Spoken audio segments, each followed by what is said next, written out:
Let's turn this plantain into this delicious pizza.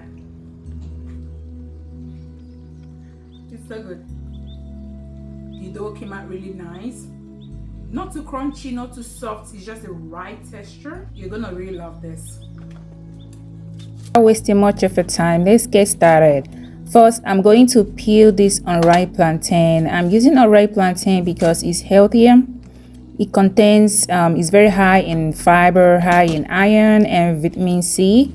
I'm going to peel the back, make sure everything is out from the back, and then I'll cut it in chunks, add some salt, and let it simmer for about 10 minutes. And then it will turn, you use a fork and feel that it's ready, and then sieve the water.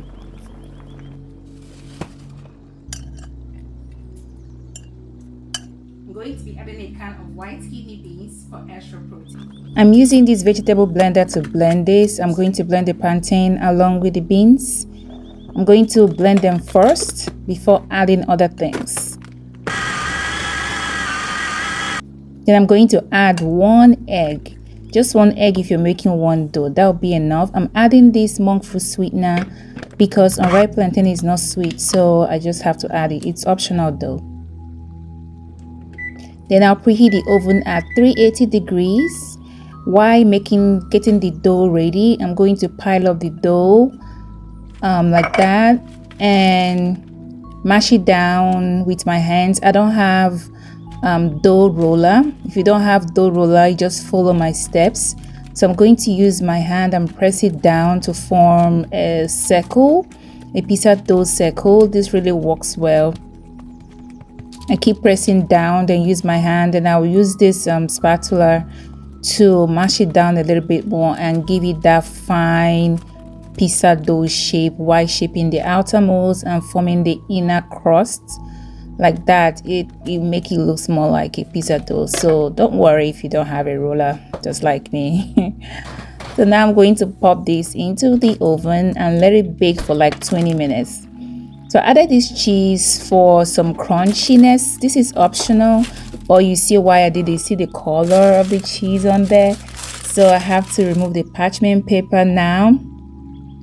I'm going to start adding my toppings by adding the tomato sauce. Then I'll add extra cheese. It's a creamy cheese. You can add what you want. I added some parsley, chicken, onions, and bell pepper. So I'm going to pop it in to bake for another 10 minutes. The pizza is ready. So excited, I can't wait. If you don't have a pizza cutter just like me, you can use your bread knife, the long one you have in your kitchen. Most people have this, but not everybody have a pizza cutter, just like me. So that's the pizza. So good. It's ready in less than 40 minutes.